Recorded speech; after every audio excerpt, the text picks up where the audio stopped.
Chers amis et collègues, mesdames et messieurs, c'est toujours avec beaucoup de plaisir que nous nous retrouvons dans ce lieu emblématique et nous remercions le professeur Guillaume de Saint-Maurice pour son accueil. Un événement majeur se prépare en France et l'on ressent une certaine fébrilité, faite de fierté, d'amour du sport et de désir de rayonnement partagé, national et international. Les Jeux olympiques et les Paralympiques sont aussi une occasion unique pour nous amener à réfléchir à la façon d'impliquer les citoyens dans la préparation d'un tel événement et d'une façon générale à les impliquer en cas d'accident majeur, d'attentat et de catastrophe. Nous voulons montrer notre engagement et notre détermination à agir pour protéger nos citoyens. On parle de résilience organisationnelle et ce concept sera présenté par le docteur Pierre Valette. J'attire votre attention sur la notion collective et organisationnelle de ce concept. Nous souhaitons, au cours de cette journée, regarder comment les citoyens, formés ou non, professionnels du secours et du soin ou non, peuvent ensemble apporter la meilleure réponse en cas de situation sanitaire exceptionnelle et de catastrophe, limiter les effets du chaos et permettre aux premiers témoins de devenir systématiquement les primo-intervenants.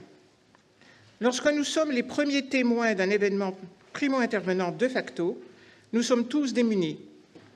Pas tout à fait, si nous nous préparons en conséquence.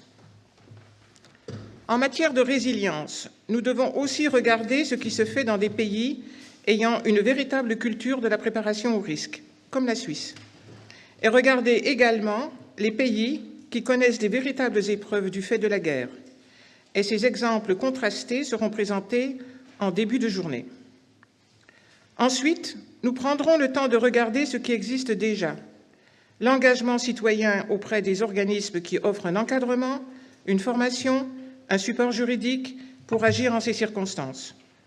Je veux citer les actions étatiques, volontariat pour rejoindre les sapeurs-pompiers, les réserves armées et la réserve civile de Santé publique France, les réserves communales, les associations agréées de secourisme et d'autres initiatives comme les transmetteurs ou les actions risques majeurs à l'école.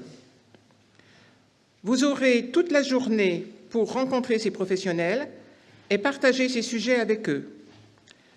Nous essaierons aussi d'aller plus loin.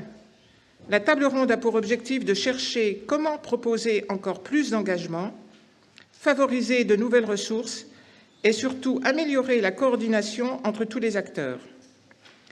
Chaque attentat, chaque désastre climatique nous enseigne sur l'importance de mieux former et prévenir les populations. Mais nous avons tous à l'esprit des exemples où les citoyens étaient les premiers à agir, à rassurer et à aller de l'avant.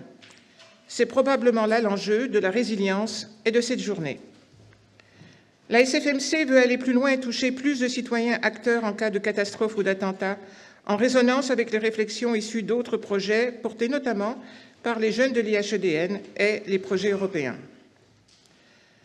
Tenant compte des capacités propres à chacun pour absorber le retentissement psychologique créé par ces situations, il y a de l'émotion, du stress, de la peur, le professeur Louis Gérel nous explicitera ces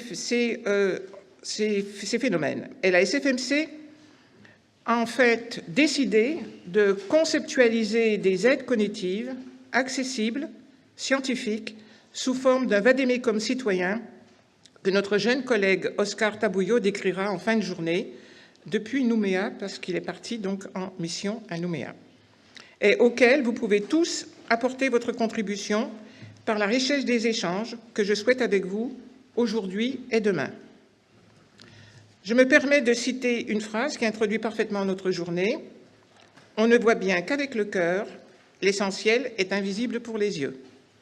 Et je vous invite à rejoindre aussi la SFMC qui va vous être présentée sous forme d'une courte vidéo. Je vous remercie.